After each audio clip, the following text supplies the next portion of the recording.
Gustavo Gómez en la mañana de Caracol Radio. 6 de la mañana, 33 minutos. El mundo está pendiente del coronavirus y desde la Universidad de Berna, en Suiza, se han hecho unas proyecciones del impacto de la pandemia en la población colombiana. A la luz de las medidas de mitigación, predicciones del curso de la infección en un horizonte temporal que va desde marzo 18 a abril 18. Una de las investigadoras de este estudio es Natalia González Jaramillo. Es investigadora del Instituto de Medicina Social y Preventiva de la Universidad de Berna en Suiza, donde se encuentra a esta hora. Doctora González, muy buenos días. Buenos días. Doctora González, según el estudio que han hecho ustedes, ¿cómo pueden proyectar el número de personas que van a estar contagiadas en Colombia en el futuro?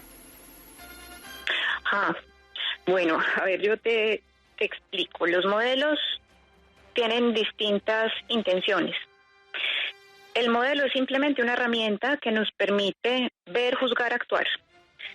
Con el modelo que nosotros hicimos inicialmente, lo que queríamos era podernos acercar a la opinión pública, contarle a la gente la importancia de las medidas de mitigación para que todos entendieran que era necesario quedarse en la casa. Yo creo que ese ha sido un mensaje recurrente desde el gobierno y desde la misma población, pero esa respuesta pública y negociada con el fuerte de la comunidad, con el fuerte grueso de la comunidad, tiene que basarse en datos. Entonces nosotros lo que hicimos fue predecir cómo podría ser el curso de la infección al cabo de un mes, tomando como punto de partida el 18 de marzo, lo cual quiere decir que nos iríamos hasta el 18 de abril, mirando diferentes medidas aplicadas para controlar la propagación del virus. Sí, doctora. Quisimos calcular qué pasaría, por ejemplo, si no se tomaba ninguna medida. Si no se tomaba ninguna medida, hoy en Colombia tendríamos 22.000 casos diagnosticados. Si solamente se cerraban colegios, tendríamos 12.000. Si se aislaban correctamente los casos y se mandaban los adultos mayores a cuarentena, a mediados de abril iríamos a tener 2.600 casos, que es justamente para lo que vamos hoy en Colombia, ¿cierto? Entonces, parados en el día de hoy, ponernos a decir qué va a pasar con el futuro de la epidemia en Colombia no tendría ningún sentido, porque sabemos que el gobierno ha propuesto unas medidas que se están cumpliendo, pero no sabemos qué va a pasar en los siguientes 15 días. Todo depende de que la cuarentena siga o pare. Sí, doctora, si la cuarentena siguiera, ¿cómo serían las predicciones de ustedes, las proyecciones, perdón? Si la cuarentena sigue, entonces la curva se sigue aplanando. Esta infección empezó en Colombia duplicándose el número de enfermos cada 2 días. De manera que si un día había 2, a los 2 días había 4, 8 y así sucesivamente. En este momento en Colombia se está logrando una duplicación de casos cada 5 días. Eso significa que la curva se aplanó, se está aplanando, y que la enfermedad o la infección se está propagando de una manera más lenta que al principio de la infección, que fue cuando se diagnosticaron los primeros casos el 6 de marzo. Si las medidas siguen en pie, es plausible pensar que la infección va a seguir propagándose de una manera aún más lenta.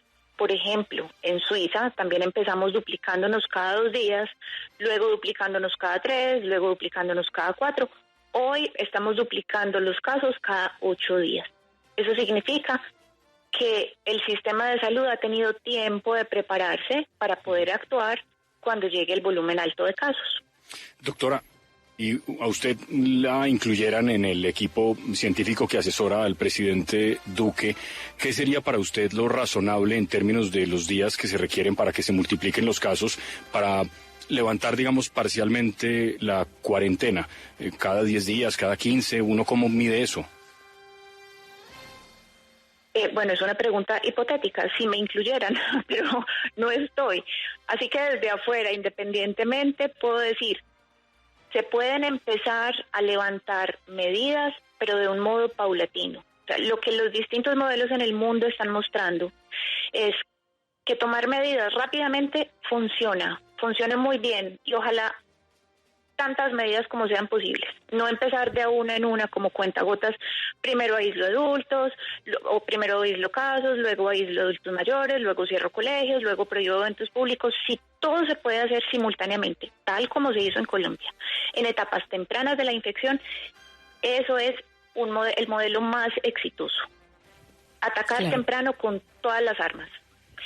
Ahora, levantar todo al mismo tiempo tiene el mismo efecto, pero en sentido contrario. Puede volver a disparar la curva de casos. De modo que el consenso hoy en los distintos países que están tratando de ver cómo pueden ir levantando medidas, porque esta epidemia, por supuesto, yo sé que todos los oyentes lo saben, ustedes en la mesa también, es una carga múltiple para todos los países. Carga múltiple significa que no es solo la carga de la enfermedad en las personas que la sufren, sino que es una carga económica, es una carga política, es una carga social. Y los países están abrumados, ¿cierto? Esta carga múltiple no se puede soltar de una como un caballo desbocado otra vez a la población.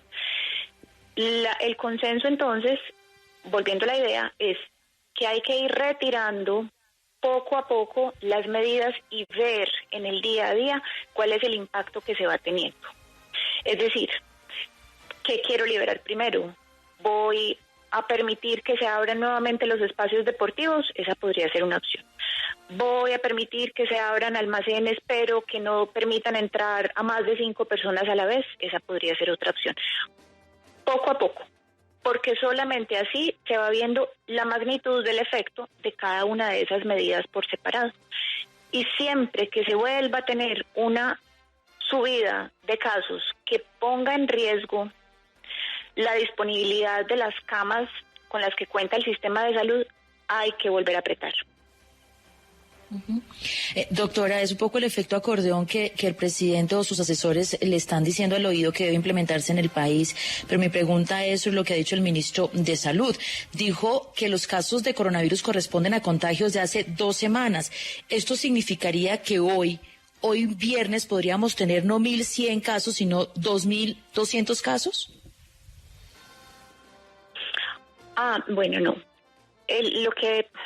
Lo que eso quiere decir es que lo que pasa es que hay una medida que se llama el tiempo de incubación de la enfermedad. En coronavirus, la mediana, que es decir, el 50% de la gente que se infecta, tiene virus en los primeros 5 días de la enfermedad. Ese es el periodo de incubación. Pero hasta el 98% de las personas presentan síntomas al día 14. ¿Qué quiere decir eso? Que los que hoy están sintomáticos realmente se infectaron hace 14 días, pero también hace 5, porque sabemos que la mitad de la gente se enferma hace 5.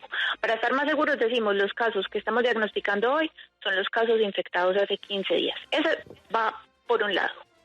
Lo otro que hay que tener en cuenta es el número de reales infectados con respecto a los que yo tengo diagnosticados.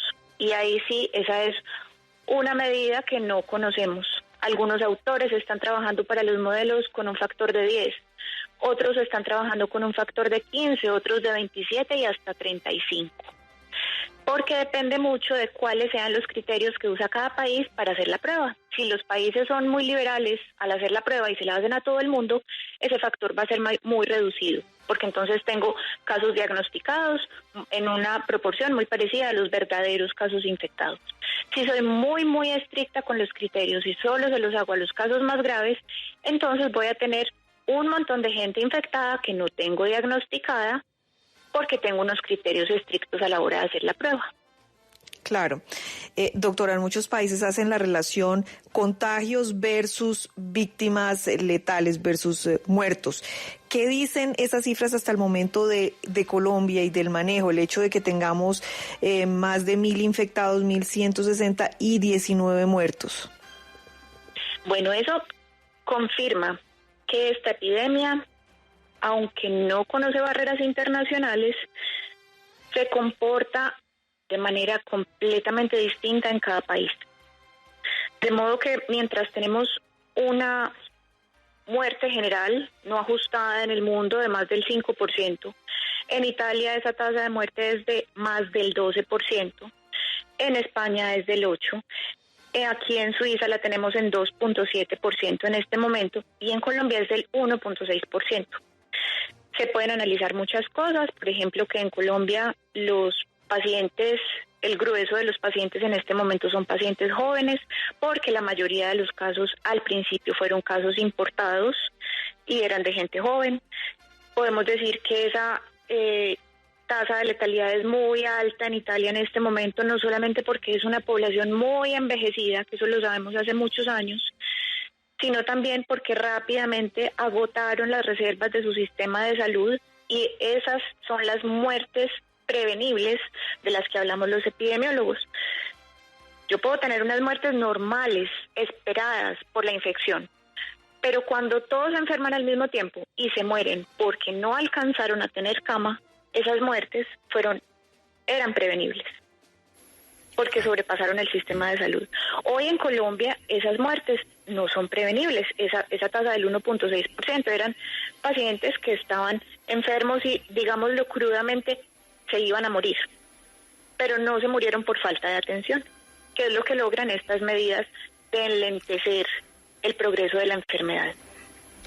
La doctora Natalia González es, le recordamos, investigadora de la Universidad de Berna en Suiza con este proyecto interesantísimo, darle una mirada a lo que está pasando. Doctora, mire, aquí no hay adivinos, aquí lo que hay es científicos que trabajan seriamente como ustedes, con hechos, con cosas fácticas, pero que tienen la manera de llevar esos hechos a convertirlos en un mensaje para la gente. Yo le voy a decir lo que entendí de su entrevista, que me parece que es muy valioso para la gente, pero me corrige si me equivoco. Lo que yo capto importantísimo en lo que usted dice es que si las medidas se siguen aplicando, la propagación va a ser más lenta. Si la propagación es más lenta, el sistema de salud en Colombia va a tener más posibilidades de atender a la gente bien.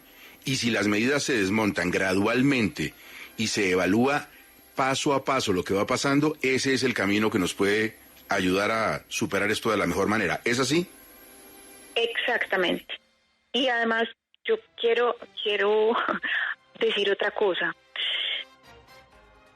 No me esperaba yo la respuesta tan rápida y contundente que tuvo Colombia en esta crisis.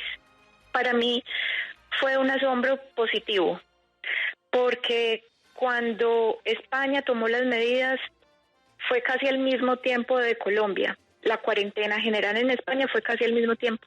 La diferencia era que nosotros en Colombia teníamos muy pocos casos, mientras que en España ya tenían 5.235 casos. Y ahí concuerdan también todos los modelos. Cuando las medidas se toman rápido, las medidas funcionan muy bien. Cuando los países se demoran en tomar decisiones de aislamiento social y cuarentena estrictos, la infección se les sale de las manos. Y eso es lo que estamos viendo hoy en esos países que se demoraron. De modo que a mí como colombiana en el exterior me encanta ver que en Colombia la respuesta fue rápida. Doctora González, muchas gracias, mucha suerte en sus investigaciones, sus análisis y muy amable por este tiempo para Caracol Radio de su Colombia.